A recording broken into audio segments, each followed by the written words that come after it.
Welcome to Inspiring Women with Laurie McGraw. I am your host, Laurie McGraw. I have spent the past 30 years in leadership, and over the years, I've come to learn one thing: women need women, and not just any women, but inspiring women. Tune in every week to hear from women at the pinnacle of their careers and from others who are just starting out. Episodes can be found at inspiringwomen.show or subscribe on your favorite podcast app. Thanks for listening, and I hope you will be inspired.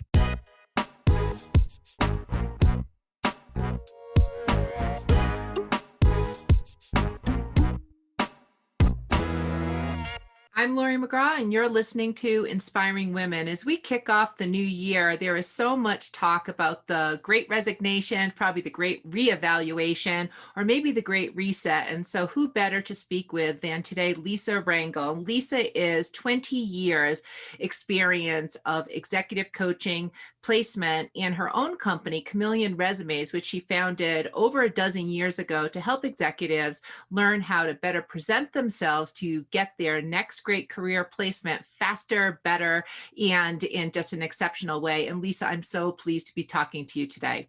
Thank you so much for having me on the show. Very grateful. Well, Lisa, let's just get started. So, I always start inspiring women. You've been 20 years in this business of helping professionals find their next place, whether it's through coaching or placement, or just helping them find a way to present themselves. But why don't you start with just telling us what you do day to day? What's Chameleon Resumes all about? We are an executive resume writing and job landing consulting firm. Everyone on my team has prior either corporate or search firm recruiting experience. So what we do is we reverse engineer our firsthand experience with the recruiting process, and we write our documents for our clients and do our job landing tactic training with clients, showing them exactly what to do with the marketing documents that we create for them. So they're not waiting for recruiters to call. They're not waiting for the ideal job posting to appear. We're showing them how to go out, find, and approach target individuals based on what they want in their next career. So Lisa, in doing that, I want to talk about that because it's always a sort of like interesting in terms of, here are very experienced people and they don't necessarily have the best approach, tactics, skills for how to present themselves. But before we even go into that, how did this become your professional choice? How did you become a leader at it? And it takes quite a bit of seniority, I think, to actually be working with executives who I believe is your primary audience. So maybe just give us the little bit of history in terms of how you got there. Absolutely. I was a search firm recruiter in primarily the accounting and finance space, but as I got promoted in the recruiting industry that I was a part of for 13 years, I started overseeing different disciplines of recruiting, both on the contract side as well as the executive placement side. And so I came to opening Chameleon in 2009 with 13 years of prior executive recruiting and contract placement experience. And I see the value in having that firsthand expertise in doing this for clients directly. And to be clear, we're not placing individuals because only about 10 to 15% of hires happen through third-party recruiters or search firm recruiters, as most people come to know them as. It's 60 to 65% of hires that happen through essentially networking, employee referrals, social media connections, personal contacts, and not just the first degree, but second, third, fourth degree connections. And it's really showing people how to essentially mine their own database using internet research, LinkedIn, other sources, for them to find their own opportunities that aren't necessarily posted sometimes. And sometimes they are. And it's just how to, inch yourself forward as the person to be interviewed and then ultimately be viewed as the person to be hired. So before you were an executive yourself, you were working with executives. Lisa, what surprises you? I mean, why, if somebody is a very senior professional, why do they need your services? What we find over and over again is, executives, senior level professionals, people who've been doing what they do for, anywhere from 20, 25, 30 years, is they tend to have been, they are very good at what they do. So they've been sought after recruited, promoted throughout their career. And while they did, do some personal marketing typically in some capacity, or they have a resume that they've updated since, maybe they got their MBA, or even some, if they don't have an MBA, even just the resume that they got out of the Career Center, 20 years ago. And they just kind of update that. But they're typically find themselves in situations up till they get to us where their reputation preceded them.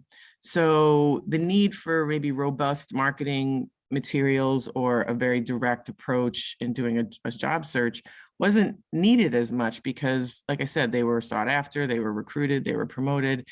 And then, but those are at the levels, staff and mid-level management levels where there are more positions available. Just simply, if you look at the hierarchy of an org chart, there's just more staff and more middle management positions available compared to, say, this, the C level or the executive level. And when they start to, position themselves to be in that level, or they're at that level and now want to make another move and stay in that level, I think they don't realize they may be in situations where their reputation isn't preceding them. And so they actually need to have market documents that market themselves. And they also haven't had to do an active search, a proactive search where they are initiating the search versus just reacting to what's coming to them. And it's at the time where there's the fewest positions at the top level. I mean, that's just economic. So I think these things all happen at the same time. I think once you're over 40, 45 years old and you've been doing what you do for a while, I think most of us have had this experience sometimes where like you feel like you've arrived and people should be coming to you just as at the point where maybe now the succession plan, you're not a part of it, or there's an M&A move and you're not in the big part of the, the predominant company doing the M&A move, or just something isn't, you don't like your boss anymore and you're not going to elevate in that company any further. When you start to have to do the search yourself, right at a point where you feel like maybe you've arrived and people should be coming to you, it can be a little bit of an ego blow, and I think that's why people then come to needing us. Yeah. And so I want to actually sort of twist it a little bit to, or turn it a little bit to women in particular, because I think that so many of the women that I talk to or mentor, there is this history of success. And it's almost like not necessarily planning your career ascent, but there's falling into the next thing. And then all of the sudden things slow down. And there's, sort of like, no, what do I do? And then it gets into the self, negative cycle of like, oh gee whiz, I'm not, all that I thought I was. So that's what, just things that I have seen in, just many years of speaking to women, mentoring, et cetera. What do you see? Do you see those differences between men and women specifically? I see differences in men and women, but I also see some of those scenarios that typically get labeled as being seen with women executives. I see those happen with men, and then I see what happens, or what gets labeled as happening with men sometimes obviously happen in women. So, some abide by the stereotype, some don't. And that's, I think, human nature, right? Not everybody fits the stereotype. But what I find sometimes with women though, and this is, also speaking for myself, is I think we tend to feel like we have to fit most of the criteria before we apply or before we think we're worthy. And men typically, take more of a risk. I mean, here's a little bit more of an example. Like a lot of times when we present a first draft of a resume to a female executive, they sometimes are a little concerned if we're overreaching with things, or if it's too powerful. And when we actually drill down in each bullet and say, this is a fact you gave us, this is something you actually did and accomplished, how do you want me to dial it back if this is what you did?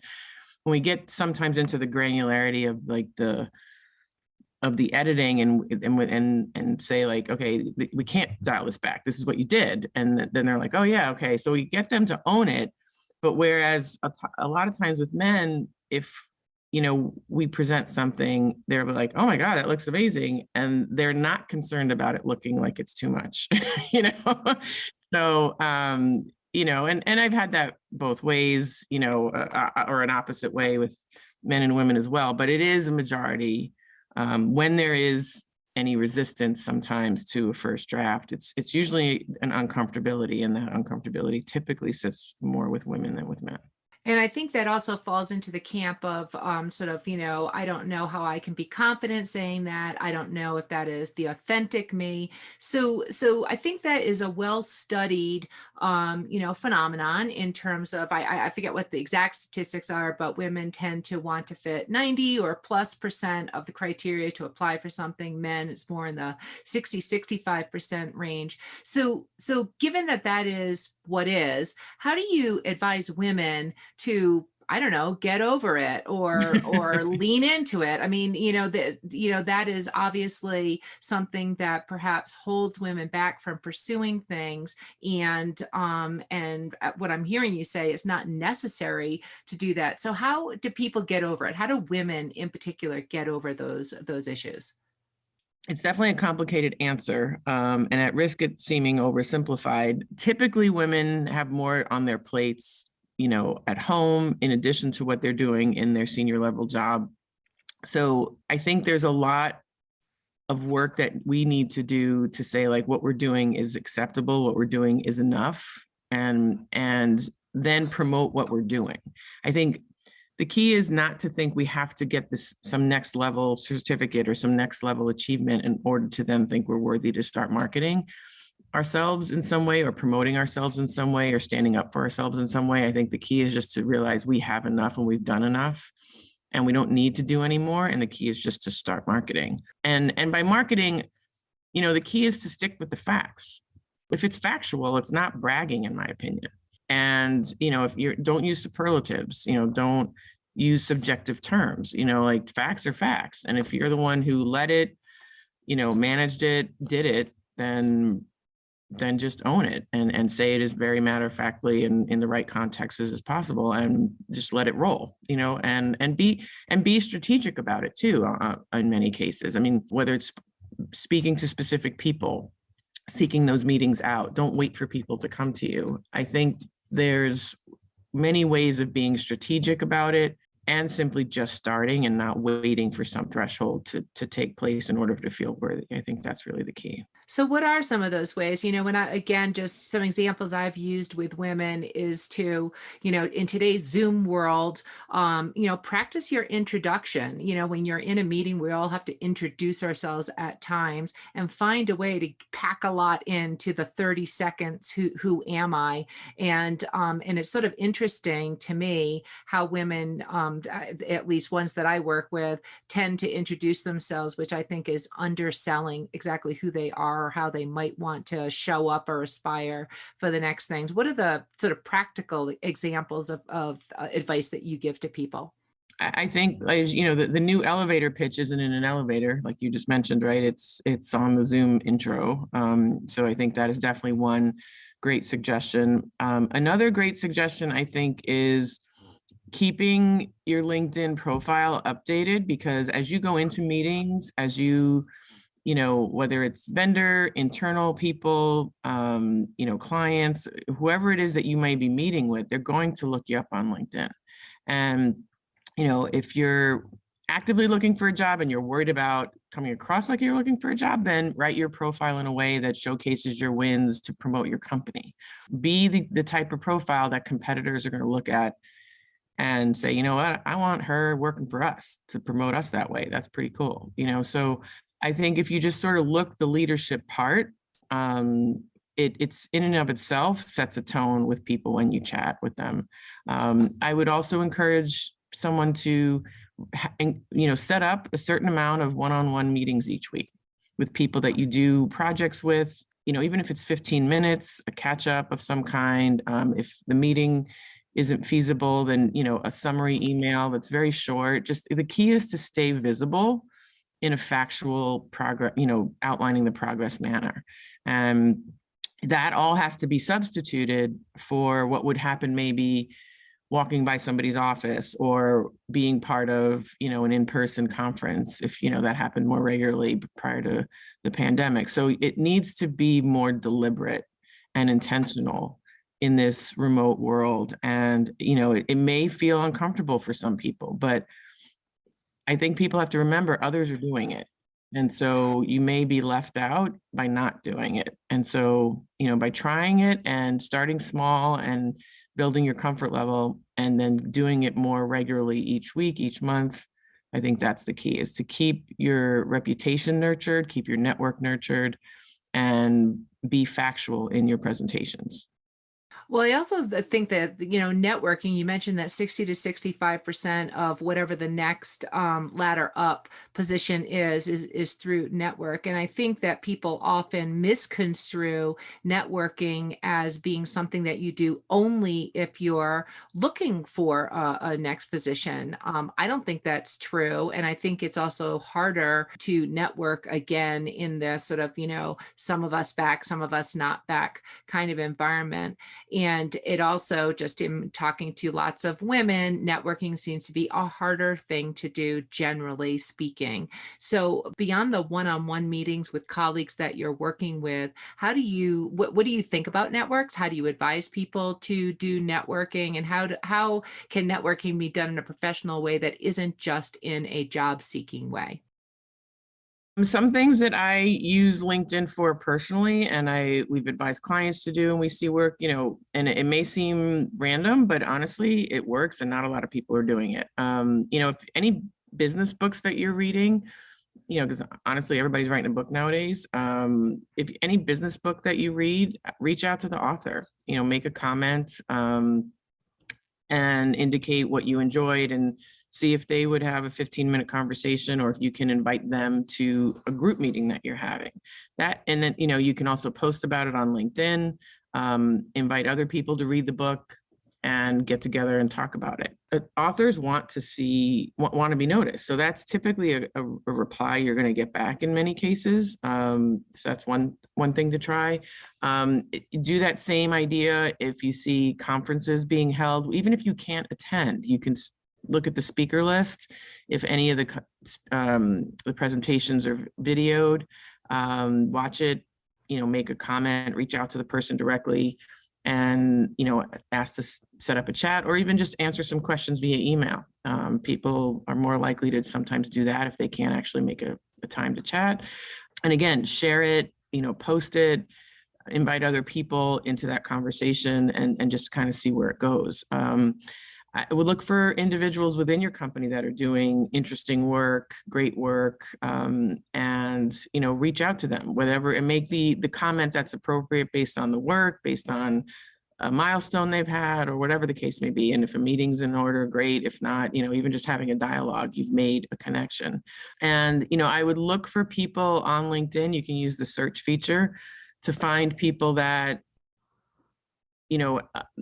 can be of interest, whether it's certain position titles of certain companies, whether it's, professors at universities and business schools that can maybe connect you with other people. I would just look for what you're interested in or interested in discussing, and then who would be the individuals that are purveying that information, and then try to, reach out and have conversations and see where they go.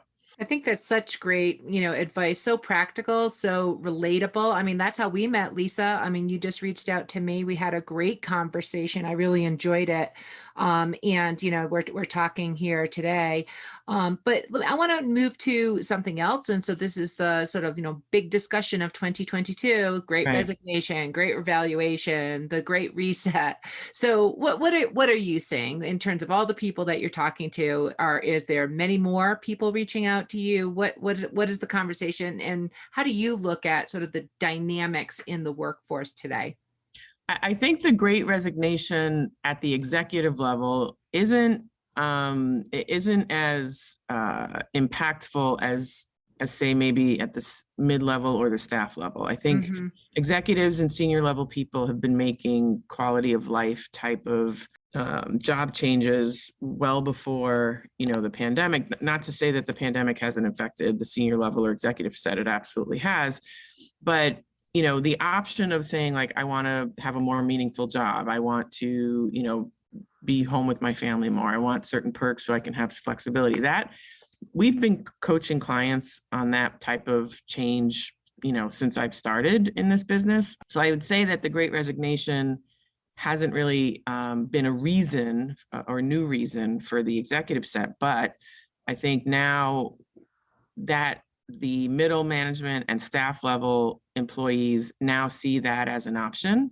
And that's what's really making the labor force very tumultuous right now for employers in terms of finding the right talent, because that, now these other levels of individuals see that they can quit because of family reasons, health reasons, quality of life reasons. And I think that was never really a mentally available option to other positions other than the executive set. So for the executives, I would still say, like, don't get caught up in what the headlines are reading, like really just, and this goes for everybody, but because it really isn't pertaining to the executive set, I would say really look at what you want to make the change for. And then again, where does that exist? And then come up with a plan to make that change happen in the locations, in the employers that are going to be able to facilitate the change that you want. So the people that you're working with, it might not be affecting them personally, but in terms of, I mean, they are the leaders of the people who are going through this. So how are you advising them to be better employers, to be more engaging leaders, for the team members that they're, because keeping people in place and focused is, yes, it's everything to achieving whatever are, always, a big goals organizations have. The executives and senior leaders that are having success with their staff are the ones that seem to be most compassionate and really embrace humanity for what it is. People have different lives at home, who's caring for children, who is single and might be suffering from isolation more than the next person, who's caring for elderly parents regularly, and working the 9 to 5 Monday through Friday doesn't work as well when they have to do medications or doctor's appointments for their elderly parents, or there's just so many different family situations at home, and the pandemic has really just shine a massive light on all that I think if leaders are still trying to make sure everybody fits into this Monday through Friday 9 to 5 model, they're essentially excluding people. It is more naturally inclusive to be flexible within the confines of which a business can be flexible, and really trying to be creative in exploring that so the business doesn't suffer. I mean, you can't do things without the business suffering, obviously, but at the same time, there's typically more options than we've given some attention to in the past. And I think those that are being successful are now giving attention to those options. Right. And I think, those are, often characteristics of women leaders who can, move into that area of compassion in a way that perhaps for it may be easier for many. So that's, again, just great advice. I couldn't be talking to you, Lisa, without asking you the question that is probably the most often question that I get from younger women who are starting out in their career. How do I negotiate for a better compensation package? How do I know my worth and ask for it? How do you advise people there? I would say arm yourself with research, salary research in different geographic areas based on the experience you bring to the table, and ask. Just always ask. Even if you ask and get turned down, they still know you and see you as somebody who will ask, because you want to set the tone right from the beginning that you will be somebody who will ask. And I think that's the key. And then a secondary piece of advice is just keep your external marketing materials ready, because when you look like you're comfortable in your job, your employer will not necessarily work as hard to keep you. But if, and you don't always want to be looking, and it's not about constantly, you don't want the reputation of constantly looking or being so obvious about looking. But if you look like you can be recruited away, they will work hard at keeping you happy. If you look comfortable and, blindly loyal, they just instinctively, if resources are short or attention spans are short by management, they're going to focus. I mean, I hate to say the squeaky wheel thing, but there is some value to it. And the key is to do it tastefully and diplomatically, and not look like a commodity. And then they will work hard to keep you.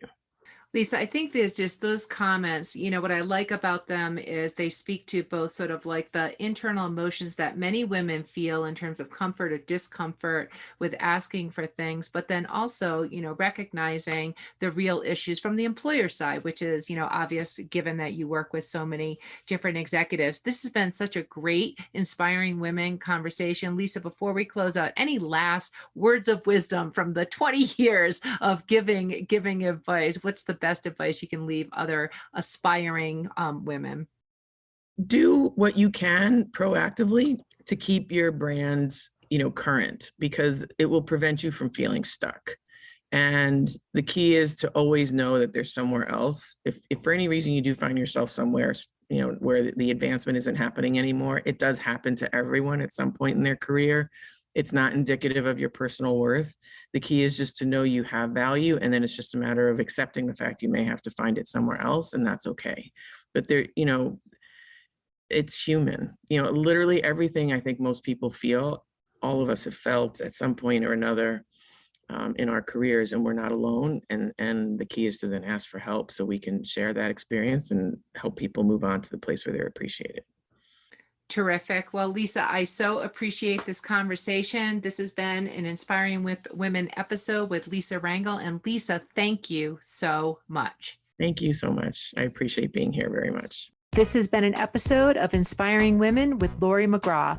Please subscribe, rate, and review. We are produced by Kate Cruz at Executive Podcast Solutions. More episodes can be found on inspiringwomen.show. I am Laurie McGraw, and thank you for listening.